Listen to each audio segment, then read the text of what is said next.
বাঙালির কি অপেক্ষার অবসান হতে চলেছে? আগামী ৪৮ ঘন্টায় আরও কমবে রাজ্যের তাপমাত্রা। দক্ষিণবঙ্গের তাপমাত্রা ২ থেকে ৩ ডিগ্রি সেলসিয়াস এবং উত্তরবঙ্গের তাপমাত্রা ৩ ডিগ্রি সেলসিয়াস পর্যন্ত কমতে পারে। শুক্রবারের পূর্বাভাসে এমনটাই জানিয়েছে আলিপুর আবহাওয়া দপ্তর।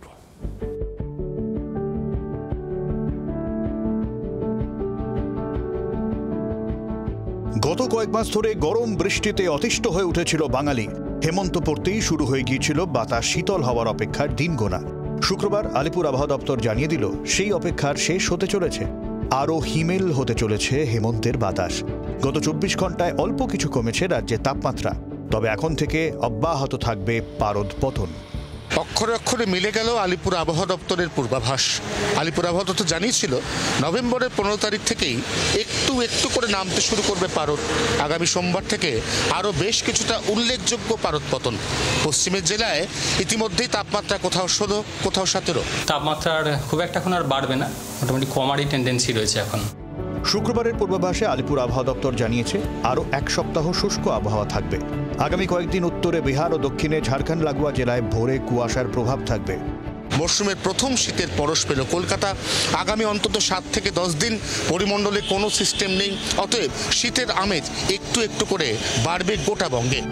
আবহাওয়া দপ্তরের পূর্বাভাস, আগামী ৪৮ ঘন্টায় দক্ষিণবঙ্গের তাপমাত্রা ২ থেকে ৩ ডিগ্রি সেলসিয়াস কমবে। পশ্চিমের দুর্গাপুর, হয়তো বীরভূম, পশ্চিম বর্ধমান, মুর্শিদাবাদ, নদিয়া এইসব সাইডে হালকা কুয়াশা থাকার সম্ভাবনা থাকছে। খুব একটা কিছু ঘন কুয়াশার সম্ভাবনা দক্ষিণবঙ্গে এখন থাকছে না। উত্তরবঙ্গের তাপমাত্রা ৩ ডিগ্রি সেলসিয়াস কমবে বলে পূর্বাভাসে জানানো হয়েছে। উত্তরবঙ্গে বিশেষ করে মালদা, উত্তর দিনাজপুর এই জেলাগুলো সকালের দিকে কুয়াশা থাকার সম্ভাবনা থাকছে। বৃষ্টিপাত উত্তরবঙ্গের জন্য নেই, মেনলি শুষ্ক ওয়েদারই উত্তরবঙ্গের জন্য কন্টিনিউ করবে। এদিন পুরুলিয়ার সর্বনিম্ন তাপমাত্রা ১৪.১ ডিগ্রি সেলসিয়াস ছিল। শ্রীনিকেতনে ১৫.৪ ডিগ্রি, ঝাড়গ্রামে ১৬ ডিগ্রি, আসানসোলে ১৭.৬, বাঁকুড়ায় ১৮, দার্জিলিংয়ে ৬.৮ ডিগ্রি সেলসিয়াস ছিল। কালিম্পংয়ের তাপমাত্রা ১৪.৫, কোচবিহারে ১৬.৬, আলিপুরদুয়ারে ১৭.৭ ও জলপাইগুড়ির তাপমাত্রা ছিল ১৭.৯ ডিগ্রি সেলসিয়াসে। তবে তাপমাত্রা নামলেও ডিসেম্বরের মাঝামাঝির আগে ঝাঁকিয়ে শীত পড়ার সম্ভাবনা নেই। অয়ন ঘোষালের রিপোর্ট, জি২৪ ঘন্টা। বাংলার আওয়াজ, বাঙালির আবেগ, জি২৪ ঘন্টা।